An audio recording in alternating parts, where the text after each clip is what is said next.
We've reached the end of this show, so it's time for escape routes. In what cultural oubliettes have our panel locked themselves this week to escape Liz Truss and Russell Brand? Ros, how about you? Well, I'm sorry about this, and I'm in no way promoting any other podcast, but I have been reading Rory Stewart's book, Politics on the Edge, because it's a very fun read, and it's really shocking, really shocking. There are some MPs there and people who he does not name, but it would not be too difficult to identify, who are the most disgusting specimens of humanity.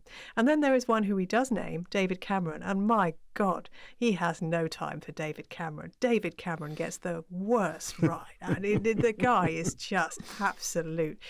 His bullshitting on Afghanistan, his insincerity. It's just but it is a very good read for all those reasons. That sounds very exciting. Bring it in next. But don't week. Listen to the podcast because the book's better. Yeah. But bring it in next week, and I'll borrow it rather than give the buggers. I'm sorry, sales. I've got it on my Kindle. Sorry. All right, okay.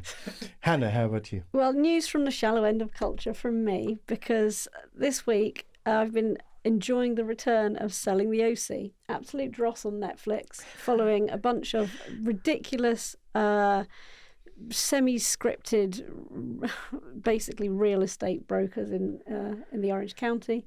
It's nonsense. It's a useful reminder of US extreme wealth and how it basically perverts the whole, the global economy, but that's the only serious thing you can take away from it. The rest of it's just outfits and watching people drinking champagne. It's great. If you want something that's complete nonsense and totally bingeable, please try. Marvellous. Well, I'm continuing my review of 2000's procedurals series. I did The Mentalist, I did The Closer, and very good they were too. Now I'm doing NCIS, which I had never seen before, and which has gone on for 23 seasons. And I have to say, it is a bin fire.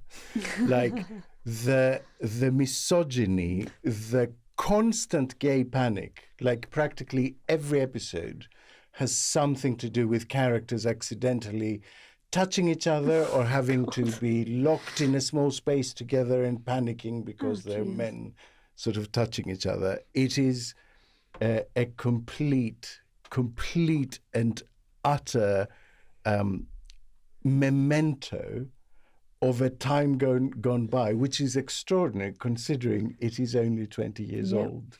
And Friends is like that as well. Friends, practically every episode has like a gay panic joke or two. And that's the end of the Tuesday edition of Oh God, What Now? Thank you, Ros Taylor. Thank you. Thank you, Hannah Fern. Thank you. And thanks to me, because I'm worth it. Oh God, What Now? We'll be back on Friday or Thursday if you're a Patreon backer, which you should be. Thanks for listening to Oh God, What Now? See you next time.